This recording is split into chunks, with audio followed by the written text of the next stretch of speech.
Did you hear that, Damo? Yeah, I did hear that butchering before. So this is what happens. When you actually sit and prepare something so that it can't go wrong, Bill then makes sure it goes wrong.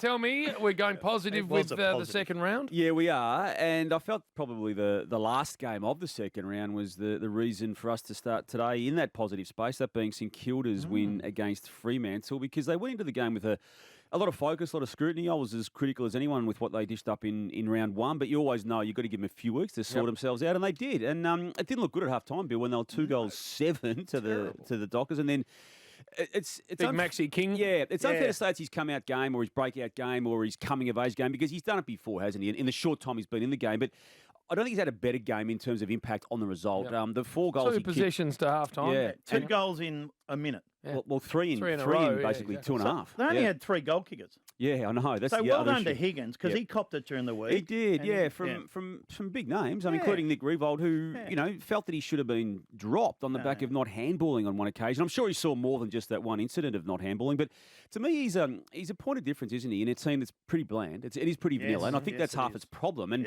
I just think you've got to go with the bad and the good with him, because when he does produce it, as he did, and even in that round one game, Bill, he had 4 shots at goal. He didn't get a goal, but he's having 4 shots at goal. It does take some doing to have that many shots at goal. So Josh Battle was really good. I'm about to say, I really like what they're doing with him. They've found a spot on the ground that he feels really comfortable playing in. He's jumping and marking the footy. Really good. Yeah, and that gets to also who we played against yesterday, and we'll touch on the Dockers in the negative sections of it. But they don't have a forward line of any note, do they? And it's going to hold them back again. It's held them back. It's held them back pretty much their entire life when it's all said and done. But they know that. Once so they got little Peter Bell as the head of footy over there. I mean, what do you need? What more do you need to see to know that you've got to find something that you can place in the forward 50? Which is why they're, as naturally, and as West Coast is as well, so keen to see what Luke Jackson may want to do now that he's out of contract. He's a bloody star. I saw he can name his own price, can't he? He can name his own lob, price. Just went over their heads, didn't it? The lob. Richmond purple? Yeah. Well, I thought they were really good, Jim. Obviously, no Dusty Martin, no Jack Riewoldt, no Dion Prestia. And again, like St Kilda, coming off a round one game, and theirs specifically was against Carlton. Just a few doubts had crept in, but their big boys stood up. And Noah Bolter's transformation from a really good premiership player anyway, now into one who can just, the old-fashioned utility, isn't it? He's just a big clunker, and if he's 55 out, that's just like a just a pitching wedge for him, isn't it? So he slots him into row 10 from that far out, Bill, and he's got some presence. He has. I like him. Arguably, and again, there's a little bit of work to do, and he's still a work in progress, but he might. Well, I suppose it's fair to say now he is their best or most important. He's a swing man, isn't he? He can play forward or back. I tell you, it was good. Their captain, Big Nank.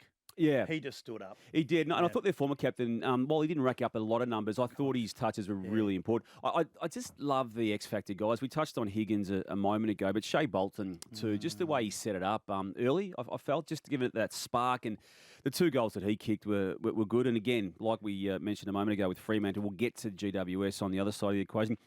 Hawthorn could not have started better with life under Sam Mitchell. And while we want to talk about what they did against Port Adelaide, it's equally exciting to now look ahead to 1:10 p.m. Sunday, Bill, at the MCG against Carlton, because as we know, when you were starting your famous football career in the 80s, they were the biggest 2 teams going around. They played in grand finals 86 and 87. Famous career, I didn't say famous. It was a famous career, Jim. It was, Jim. What for which bit? Kicked 441 goals from 198 games. See? 2 times. Why don't you know leading this goal stuff? kicker. You don't give him enough credit. Yeah, I don't Time get leading. Well, that didn't happen. We actually forensically went into and that. All Australian. And that didn't happen either. Yes, he did. Yes, the great Wayne Carey says I was a good player, but you... I don't ever hear him say I think you should give him some love on that aspect. So. Maybe no other aspect of his life, but maybe the playing one. The 3 new coaches, by the way, 6 games, 6 wins. Yes. Can you believe that? Yeah. Look at the ladder. Hawthorn, Collingwood. It's great, isn't it? And then Carlton, they haven't lost one. Brian Cook's taking all the credit. No, of course he is. Sydney are emerging again. They really aren't. I mean, obviously all the focus was on the main man who got his 1,000th goal in Buddy Franklin. But it's the kids, isn't it, who are emerging. I mean, take your pick. And look, Campbell, I think, is going to be a superstar. He was a little bit quiet compared with a couple of his other younger mates. But Chad Warner, who actually delivered the ball to Buddy, he's got as much composure as anyone, I think, at the moment. And during that game, I thought he was good. Dylan Stevens going to be a good kid. Dylan Stevens. Haney is in the top 5 players in the comp, doesn't get enough respect. I think if you go back to that period, Jim, and you were big at the time when they got access to him through the academy, and then the following year in 2016, they got access to Callum Mills. That they are at the peaks of their powers now. And then the year after, just through the normal drafting system, they got access to Ollie Florent, who's also really good. Now in this year is coming through too. So Errol's really good, isn't he? How do you say his surname, Bill? Golden. Yep. And also McPherson, who's not playing, didn't play on the weekend. He's a good player. McInerney? McInerney. That's he's great. So not McPherson. But it's just great to watch this team do what it's doing with the focus being just put to the side for a little bit on Rampy, on Kennedy, on Buddy, as we've touched Lloyd, on. It's they're all coming through, and I think it's a compelling charge toward the very high reaches of the ladder. Mitch Lewis, by the way. Kicked 5, and our man, we spoke to him last week, Jim, so he just goes Assumption. out. Assumption. So a proper big forward. And I'll tell you a good positive. I went there Saturday night.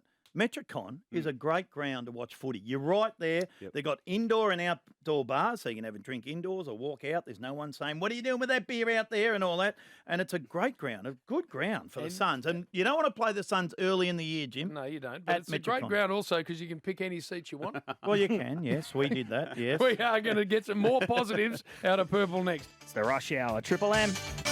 JB and Bill, this is Triple M's Rush Hour, chatting all positive things from round 2. Damian Barrett's in the studio. Positive. Where else are you going, we want to stay positive, Jim. We're up this year and up and about. Stick with little Jake Bowie, who played his 9th game of senior football on the weekend. Hasn't lost a game yet. Hasn't lost a game yet. His 7th game was a good performance in a grand final winning team. And here we are 2 rounds into this season, covering for the... Well, I was going to say great, but the very good Christian Salem down back and just stepping up in the responsibility stakes. And you can see him moving through the midfield like his dad once did for the Saints way back in the time. So he's just he's just one of the very, very good stories in a very, very good football team. And clean. His mum and dad went up there. They bought tickets for the game.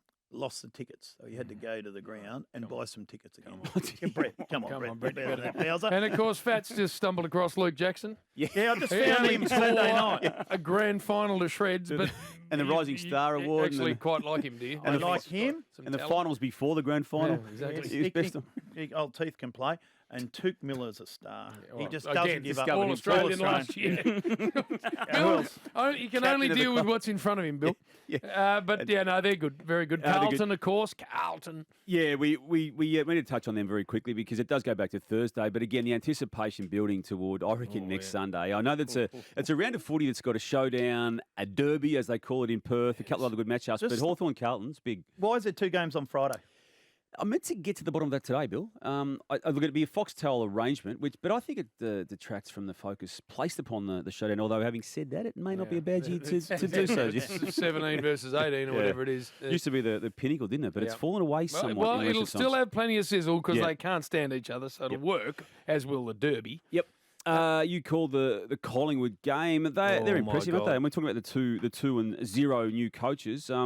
Just love the way Jack Ginnivan responded to what he was enduring last week. We discussed it last week after what Kane had said, and he was pretty banged up over it at times during the week. But that's the best way to respond, isn't it? No, just go and get a lot of the footy. Look, you can only win purple, but my God, that was a horrible game of footy. It was just impossible to enjoy for about.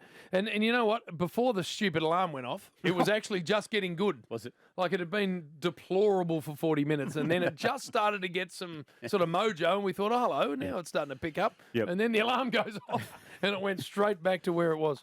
We like to sort of sign off on all the winners in the positive sections, but it's hard to do so when North Melbourne beat the waffle team that was the West Coast Eagles. So we might just move on that quickly. By in 10 reference. points. Yeah, so they didn't do a job on them. They just fell over the line. It could have gone either way too with a couple of misses that the West Coast had. When I say that though,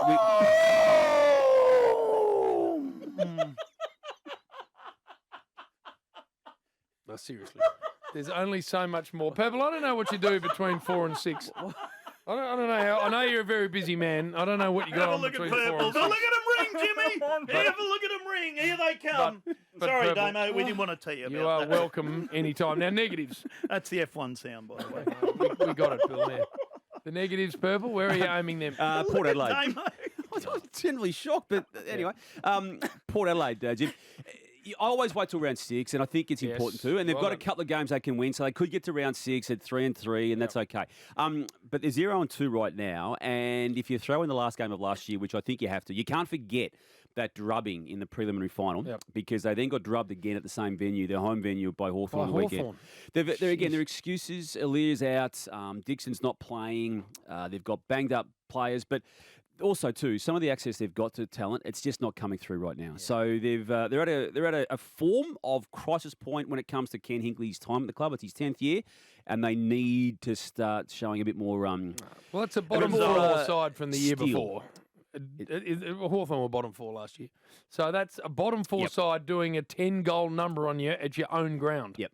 So you're not happy with that. GWS too, in a similar position too, in that they just lose badly, don't they? I mean, Richmond was there for the taking on the weekend, and their best within the game was good enough to win the game, but it just wasn't sustained. And their movement of the ball, it was back to that nasty to watch style of play, which no one knows why they're enduring with, but they continue to do so. Adelaide's a worry. I know they've had a few lowly years. They had 7 wins in last season, lost to Fremantle last week, and then had a bad one against Collingwood on the weekend. So they go into the showdown like Port, 0-2. I obviously was there and watched them. What I don't understand is when you're a low-skilled team, and you are when you finish in the bottom 2, by default you are, why do you try and play a keepy-off possession game of footy? It's only a matter of time before you turn the ball over. So I don't know. I'd love to have Matty Nix to chat to about it, but I watch them and don't quite understand what they're trying to do. Yeah, particularly too when there's no one jumps off the page as being the elite ball user you need to be to play that style of footy. Well, Dawson's about it. Dawson got him from Sydney, but no Phil Thorpe either. And why aren't you that was a playing strange. Well, we asked Matty Nix pre-match, and look, he had his reasons for it. But it was a strange decision, I think, to the outsiders, given he played round 1 and not too bad into his second season. What about the crowd running on for Buddy? You weren't happy with that, were you? I wasn't, Bill. No. Well, sorry. What I say, I wasn't happy with it. I just wasn't happy with how it was handled. And I've spoken now to many people from both clubs, players included, and players mostly. There was a worry from a. What were they worried about? They're worried. Well, they'll get knocked over, Bill. There were 6 Cats players who were. Again? Yeah, they did. They did the Chumbawamba. But there's a workplace element to it. Yeah. There's a duty of care element to it. I know. We won't see it again. And a complete lack of planning element. Well, that's the other issue. There were 38. You got 3 players cowering over the other side of the ground, having to jump the fence. You got 2 players leaving the ground, outside the ground, having to walk along a street. That's a great photo. The emotions are running pretty high in the Geelong room, the way I've had it fed back to me. And again, while it's a distant second to what actually happened, Bill, that being the famous moment, the goal, and then the imagery of the crowd, but that was scared, Bill. And again, you've got better contacts than I have down there. If you really care to know what they're going through, make a few phone calls and you'll see that it's not. No one should be subjected to that in a workplace situation. And to your point, Jim, 38 security guard were employed for the night, 12 police. 38 security. That all 50 in total. But where were they? Never went they anywhere weren't near circled like Matthew Lloyd was in 2001. But you know what? From afar and not going into the rooms, I thought it looked good, and I thought it was okay. Yeah, but if a kid fell over at the bottom of that pack, but he didn't, Damo. Let's look half full. Yeah. And I thought it was okay. It tells you how good our supporters are, because you couldn't do it overseas anywhere else, because something probably would have happened.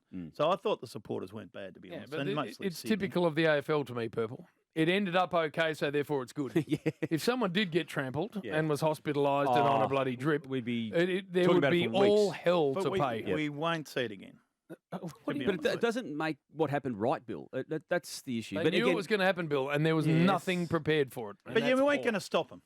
Yeah, but you can at least have a plan so that Buddy's safe and the other players are safe. And none of that happened. And as for the pouring of the ashes in the middle of the ground, don't get me started on that. And there was a picnic out there. There was a picnic as well. Our buses, before we let you go, where's that going? It's a bad bus. Now you've forced me into this. You've bullied me into this. We're taking it out of Carlton. Good. It's out of there now. Good. We're going to patch that one up and get the other one we've got in the fleet up to, and it's been there a few times over the years, back to Alberton in South Australia. Wow. I don't like a bus down there. Just need to see what they're doing at the moment. I reckon they'll pinch it too somewhere. Well done, Purple. Great to catch up with you always. Well done. Cheers, boys. Damo's recovery session. Rosie's going to come in very shortly to chat Taylor Hawkins and the Oscars. It's the Rush Hour, Triple M.